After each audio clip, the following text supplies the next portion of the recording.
Saya Irfani. Saat ini saya mau menjelaskan mengenai bagaimana cara melakukan penelitian bisnis. Banyak dari kita yang beranggapan bahwa melakukan penelitian bisnis itu merupakan suatu hal yang menyeramkan karena memakan waktu lama, berbelit-belit, complicated, dan segala macamnya. Kita bisa melakukan penelitian bisnis secara cepat, secara mudah, sepanjang kita memahami filosofinya, tata caranya, konsepnya, dan juga cara-caranya. Banyak hal positif yang dapat kita peroleh dengan melakukan penelitian bisnis. Kita bisa melakukan efisiensi bisnis, kita juga bisa meningkatkan produktivitas dari bisnis, kita juga bisa meningkatkan kepuasan dari pelanggan. Dari sisi teoritis, dengan melakukan penelitian, kita terbuka untuk menciptakan atau memperoleh teori-teori baru. Karena banyaknya manfaat yang bisa diperoleh tersebut, sangat sayang jika kita tidak membiasakan diri untuk melakukan penelitian dimanapun kita berada. Well, dengan melalui sesi ini, saya harap kita semua bisa memetik pelajaran dan kita bisa memperoleh manfaatnya. Sebelum melakukan penelitian bisnis, hal pertama yang perlu kita ketahui adalah filosofi dari penelitian itu sendiri. Ada 3 mazhab besar dari penelitian bisnis. Yang pertama adalah positivism, yang kedua adalah konstruktivism, dan yang ketiga adalah pragmatism. Positivism merupakan paradigma di mana kita melakukan penelitian sosial sebagaimana kita melakukan penelitian yang ada pada natural science. Dalam hal ini, tujuan utama dari melakukan penelitian positivism adalah untuk mencapai objective result, sesuatu yang sifatnya tangible, dan kebenarannya adalah kebenaran yang sifatnya single, universal. Jadi penelitian yang dilakukan di satu organisasi, hasilnya dapat diterapkan di organisasi yang lain. Di Indonesia dapat diterapkan di Jepang, dapat diterapkan di Europe, dapat diterapkan di Amerika. Kebenarannya sifatnya adalah tunggal, sebagaimana yang terjadi di natural science. Contohnya di natural science itu kita mengenal adanya hukum F sama dengan M kali A, itu berlaku dimanapun. Mau di Indonesia, mau di China, mau di Jepang, semuanya F, M kali A. Nah, paradigma positivism mengambil sudut pandang yang seperti itu. Penelitian bisnis yang dilakukan di Indonesia dapat diterapkan di China, dapat diterapkan di Jepang, di Eropa, bahkan di Amerika. Semuanya sifatnya sama. Goal dari penelitian yang menggunakan paradigma positivism adalah untuk menjelaskan suatu hal, di mana di situ itu yang konteks utamanya adalah melakukan prediksi. Suatu hal yang kebalikan dari positivism adalah konstruktivism. Tidak seperti positivism yang berusaha mencari kebenaran tunggal, konstruktivism sifatnya adalah mencari kebenaran yang sifatnya kontekstual. Di sini yang diangkat adalah konteks, karakteristik khusus. Di sini tidak percaya adanya suatu kebenaran tunggal dari suatu penelitian bisnis. Karena memandang bahwa penelitian bisnis itu dibentuk dari interaksi masyarakat yang ada di suatu wilayah tertentu, waktu tertentu, dan segala macamnya. Sehingga kebenarannya sifatnya bergantung pada konteks dari masyarakat tersebut dan di waktu tersebut. Ketika kita melakukan penelitian di suatu organisasi kecil dan menengah, katakanlah UKM di Indonesia, misalnya di Jawa Tengah, di suatu periode waktu tertentu, let's say di 2010 sampai 2020, maka hasilnya sesuai dengan konteksnya. Hasilnya belum tentu bisa digeneralisasi dengan UKM yang ada di Eropa, karena mereka memiliki konteks yang berbeda, baik itu pendapatannya, karakter budaya orang-orangnya, waktunya, masyarakatnya, civilization-nya, dan segala macamnya. Itu adalah sudut pandang dari konstruktivism. Konstruktivism ini nggak berusaha untuk melakukan generalisasi, prediction, ataupun explanation. Tapi yang dilakukan oleh konstruktivism di sini adalah untuk memahami, understanding, karakteristik spesifik yang terjadi di suatu konteks. Nah, di antara positivism dan konstruktivism, kita mengenal adanya paradigma yang disebut sebagai pragmatism. Yang paling penting dari pragmatism ini adalah menjawab research question. Selain filosofi dari penelitian, hal mendasar yang perlu kita pahami sebelum melakukan penelitian adalah dasar-dasar mengenai reasoning dan logika. Reasoning dan logika itu merupakan basic dari upaya untuk melakukan penelitian. Ini merupakan suatu aksi untuk membangun pemikiran berdasarkan argumen yang valid. Nah, kita mengenal ada beberapa tipe reasoning. Yang pertama adalah induktif, yang kedua adalah deductive reasoning, dan yang ketiga adalah abductive reasoning. Inductive reasoning merupakan suatu reasoning yang dibangun secara bottom up. Yang dicari pertama kali itu adalah fakta-fakta empiris, baru kemudian muncul sebuah konklusi. Contoh gampangnya misalnya ketika kita menemukan dalam konteks bisnis misalnya, Cristiano Ronaldo menyukai produk sepatu kita. Fakta keduanya, kita mengetahui bahwa Lionel Messi juga menyukai sepatu produksi kita. Yang ketiga, kita mengetahui juga bahwa Paul Pogba menyukai sepatu yang kita produksi. Ada 3 fakta, Cristiano Ronaldo, Messi, dan juga Pogba. Semuanya menyukai sepatu yang kita produksi. Nah, ketiga orang tersebut merupakan pesepak bola terkenal.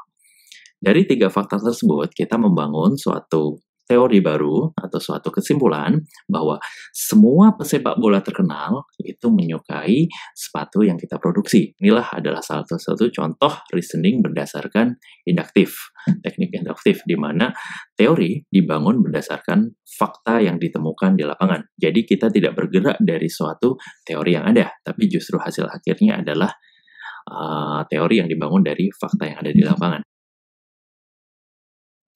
Kebalikan dari inductive reasoning adalah deductive reasoning. Jika pada inductive reasoning kita membangun teori berdasarkan fakta-fakta yang ada di lapangan, di dalam deductive reasoning kita berawal dari suatu teori atau general statement. Jadi kebalikannya.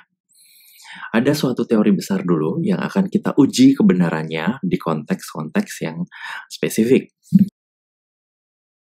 Misalnya, semua pesepak bola terkenal menyukai sepatu bola yang memiliki 5 gerigi. Nah, kemudian Zlatan Ibrahimovic adalah seorang pesepak bola terkenal. Jadi, kita bisa mengambil kesimpulan bahwa Zlatan Ibrahimovic menyukai sepatu yang memiliki 5 gerigi.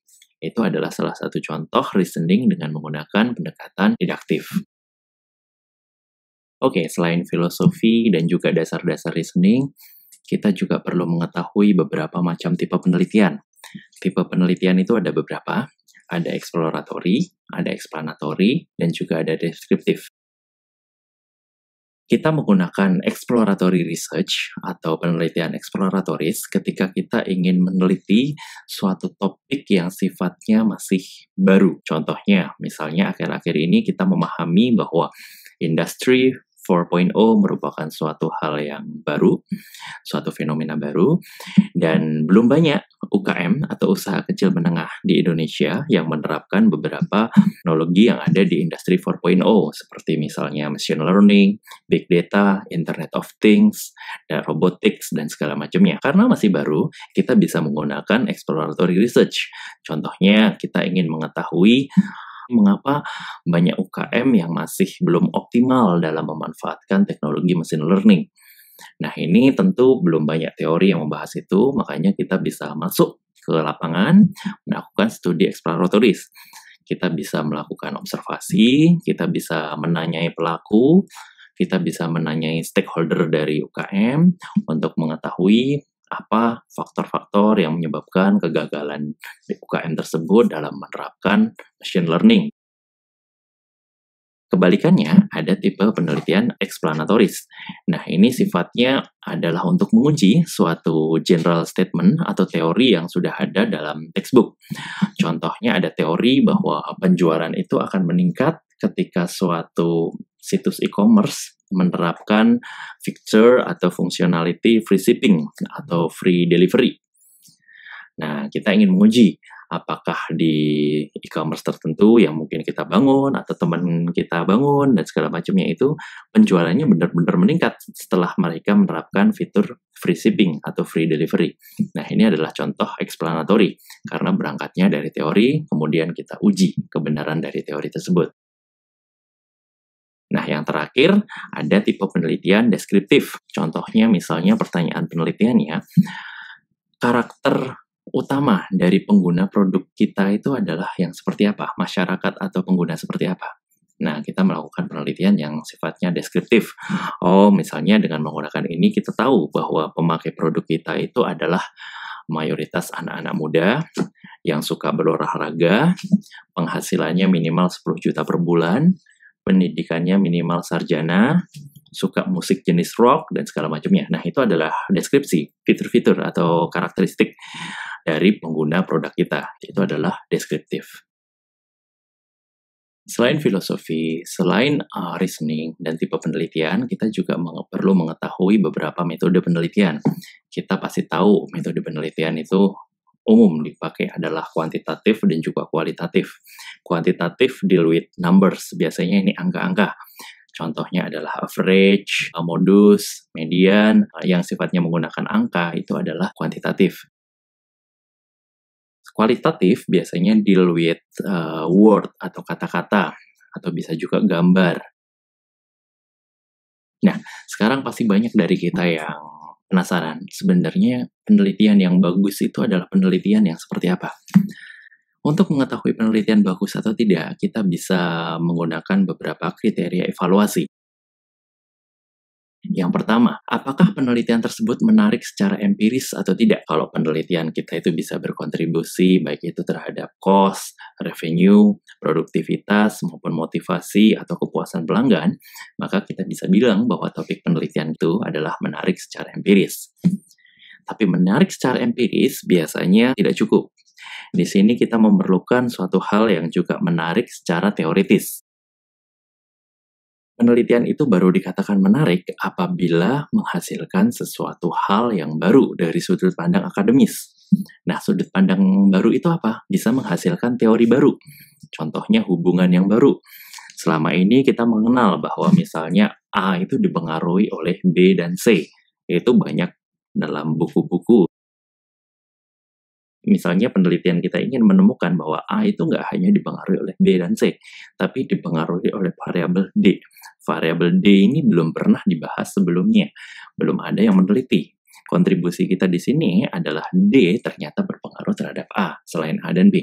Ini adalah kontribusi keilmuan yang baru, karena ini menghasilkan teori baru yang belum ada di konteks akademik. Ini adalah suatu hal yang baru dari sisi hasil. Selain dari sisi hasil, kontribusi akademis itu bisa juga diperoleh apabila kita menggunakan pendekatan baru. Misalnya, selama ini penelitian itu memakai suatu framework tertentu. Misalnya kita ingin membangun suatu performance management system, biasanya selama ini kebanyakan orang menggunakan balance scorecard. Nah, kita bisa membangun performance management system memakai metode kita sendiri. Katakanlah Irvani scorecard atau siapapun scorecard yang kita bangun sendiri, mulai dari rangkaian tahapannya, scorecardnya, indikatornya, dan segala macamnya kita develop sendiri. Ini bisa menjadi suatu hal yang baru dari sisi akademik karena kita menggunakan cara yang berbeda dibandingkan dengan yang sudah ada. Oke, setelah kita mengetahui filosofi, dasar-dasar reasoning, pendekatan, metode, dan juga beberapa hal yang lainnya, hal utama yang perlu kita lakukan dalam melakukan penelitian adalah bagaimana kita merancang penelitian kita atau research design. Ada beberapa macam research design seperti melakukan survei, melakukan eksperimen, melakukan case study, melakukan action research, dan juga melakukan study data historis. Masing-masing sesuai diterapkan untuk tujuan yang berbeda-beda dan masing-masing memiliki karakteristik tersendiri. Apabila kita menggunakan research design dengan tipe survei, kita hanya bisa menangkap persepsi yang dimiliki oleh responden kita. Kita tidak bisa melakukan kontrol terhadap variabel yang akan kita teliti. Apabila kita ingin melakukan kontrol terhadap suatu variabel, biasanya kita tidak menggunakan survei, tapi kita menggunakan eksperimen. Selain survei dan eksperimen, kita mengenal adanya pendekatan case study atau studi kasus. Case study ini kita lakukan apabila kita ingin meneliti atau kita ingin mengamati suatu fenomena tidak luas, tapi spesifik ke suatu perusahaan atau 2 atau 3 perusahaan, tapi kita ingin menelitinya secara dalam. Contohnya, let's say kita ingin mengamati apa yang membuat Gojek misalnya bisa merekrut banyak driver secara cepat dalam waktu singkat, atau bagaimana strategi mereka untuk menjaring banyak pengusaha makanan untuk mau berpartisipasi dalam apps GoFood mereka. Itu adalah salah satu case study. Itu single case study. Kita mengamati lebih jauh bagaimana Gojek merekrut driver, strateginya seperti apa, bagaimana dia merekrut perusahaan-perusahaan makanan dan segala macamnya. Kita juga bisa menggunakan multiple case study, yaitu kita misalnya membandingkan Gojek dengan perusahaan lain, let's say Grab ataupun Uber. Strategi yang mereka lakukan bedanya apa dalam menggait driver. Misalnya satu perusahaan menerapkan strategi piggybagging, perusahaan yang lain memberikan insentif finansial yang lebih dan segala macamnya. Kita bandingkan strategi tersebut. Itu adalah salah satu contoh multiple case study. Di sini yang menjadi dasar atau poin utama, case study ini kita tidak melakukan kontrol terhadap satu variabel. Di sini kita hanya mengamati. Ini agak sedikit berbeda dengan research design yang selanjutnya, yang berupa action research. Karena di action research ini kita melakukan kontrol, perubahan, ada intervention. Contohnya misalnya di suatu lingkungan perkotaan, misalnya sebelumnya mereka terbiasa untuk menggunakan mobil dari rumah ke kantornya. Nah, di sini misalnya kita memberikan intervention, di sini kita adalah pengambil kebijakan publik. Kita ingin memberikan insentif kepada rumah-rumah di suatu perkotaan tersebut, kita berikan mereka voucher untuk mau menggunakan kendaraan umum, baik itu bis kota, baik itu kereta, maupun itu taksi, dan segala macamnya. Kita ingin mengetahui apakah pemberian voucher tersebut bisa mengurangi orang untuk menggunakan kendaraan pribadinya dari rumah menuju kantor. Ini adalah action research, karena ada kontrol yang kita lakukan. Biasanya yang dibandingkan adalah before dan afternya. Before-nya adalah sebelum kita memberikan voucher, dan afternya adalah setelah kita memberikan voucher. Kita ingin mengetahui ada nggak perubahan perilaku dari masyarakat yang ada di perkotaan tersebut. Nah, yang terakhir biasanya kita mengenal adanya studi data historis. Biasanya banyak diterapkan untuk studi di finance. Misalnya pergerakan harga saham dari beberapa tahun, kita ingin mengetahui faktor-faktor yang mempengaruhinya. Selain research design, kita juga mengenal beberapa teknik pengumpulan data seperti interview, kuesioner, FGD, eksperimen, case study, simulasi, dan segala macamnya.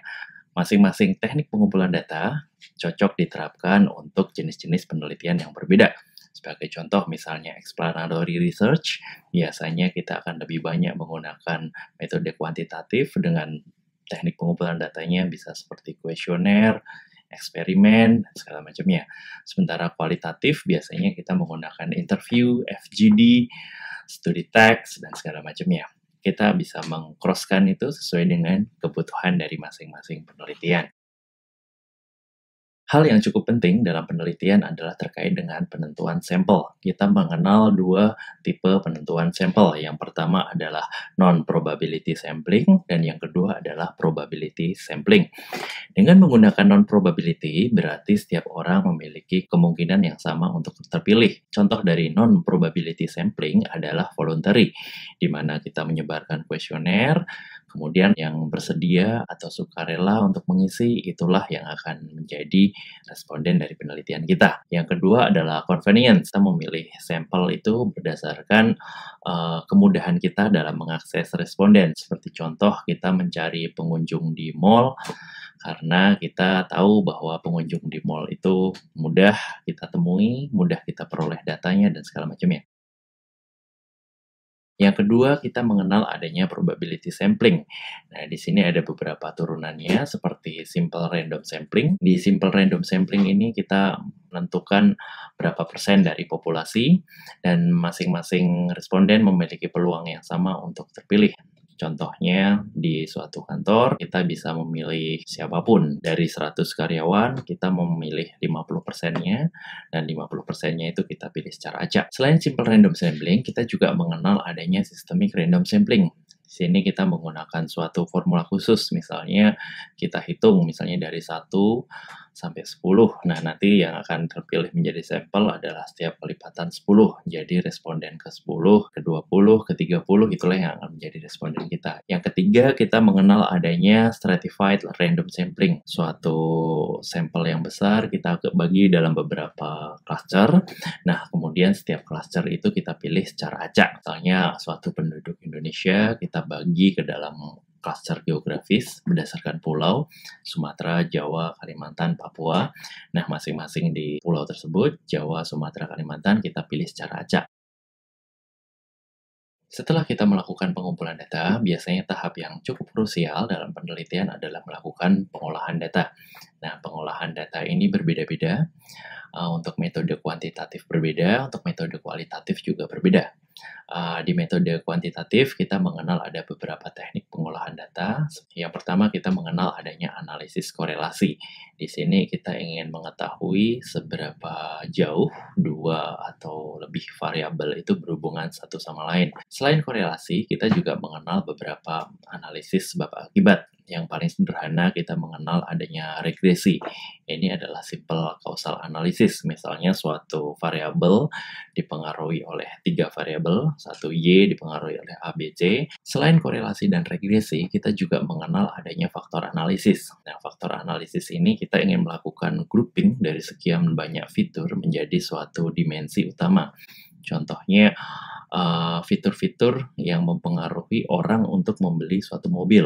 Ada yang menyukai aspek kecepatan, ada yang menyukai aspek harga, ada yang menyukai aspek penampilan, dan segala macamnya. Masing-masing item tersebut dikelompokkan ke dalam beberapa faktor, sehingga ketemulah aspek ergonomi, luxury, dan juga functionality. Itu adalah 3 dimensi besar yang mempengaruhi orang untuk membeli mobil.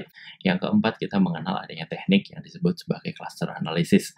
Jadi kalau di faktor analisis itu yang di grouping adalah itemnya atau feature-nya, kalau di cluster analysis ini yang di grouping adalah kesamaan dari variabel. Yang agak kompleks biasanya kita juga mengenal adanya teknik yang disebut sebagai structural equation modeling atau SEM.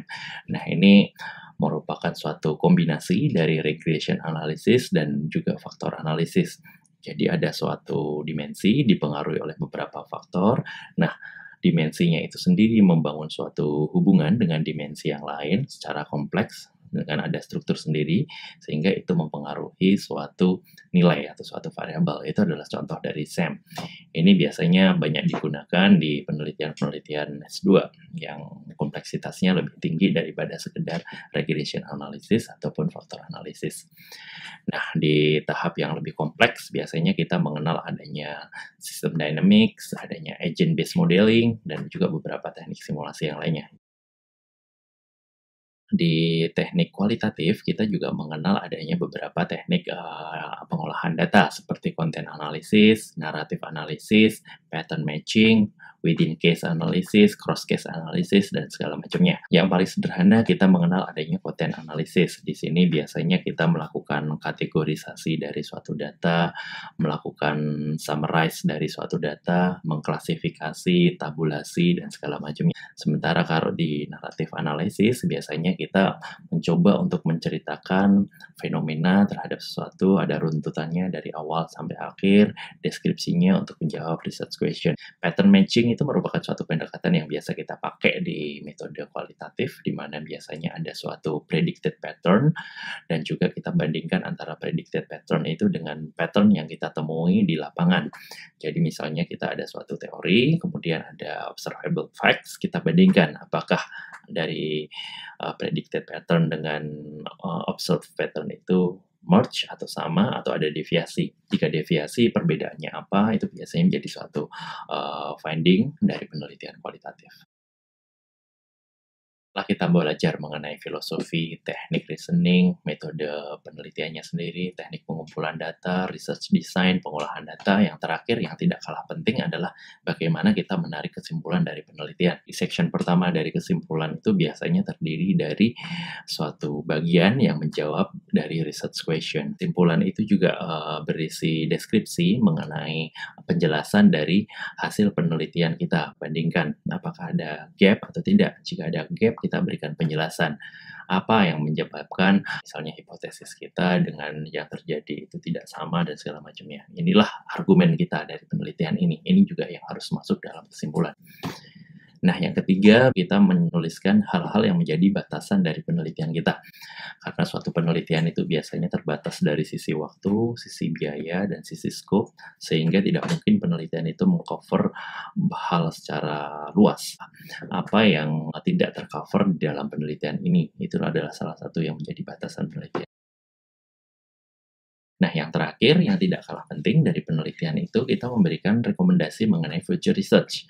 Ini biasanya kita kembangkan dari batasan kita. Misalnya, penelitian kita itu harusnya dari scope 1 sampai 10, kita baru mengerjakan dari scope 1 sampai 7. Nah, 8 sampai 10 itu biasanya belum kita sentuh. Nah, ini menjadi suggestion kita untuk future research. Atau bisa jadi future research kita itu untuk mengetahui generalizability dari hasil penelitian kita. Misalnya penelitian kita baru diterapkan di salah satu konteks di Indonesia, misalnya di UKM di Indonesia, kita ingin mengetahui apakah hasil dari penelitian itu bisa diterapkan di UKM di negara lain, contohnya seperti itu. Itu bisa kita masukkan dalam suggestion for future research. Oke, all itu merupakan rangkaian penjelasan mengenai bagaimana penelitian itu dilakukan. Jadi di sesi ini kita sudah membahas mengenai filosofi dari penelitian, teknik reasoning, teknik pengumpulan data, desain dari penelitian, berbagai macam beda dari jenis penelitian, bagaimana kita melakukan pengolahan data penelitian, bagaimana kita menuangkan hasil dari penelitian itu ke dalam kesimpulan dan segala macamnya. Intinya kita bisa melakukan penelitian itu secara cepat dan mudah selama kita mengetahui hal-hal utama yang ada di dalam penelitian itu. Saya paham bahwa apa yang disampaikan di sini tidak mencakup semuanya. Jika teman-teman ada yang mau ditanyakan, silahkan bisa kirim email ke saya, bisa mengisi pesan dan segala macamnya. Saya pasti akan meluangkan waktu untuk menjawab semua pertanyaan yang masuk selama itu demi kebaikan semuanya. Terima kasih, semoga bermanfaat.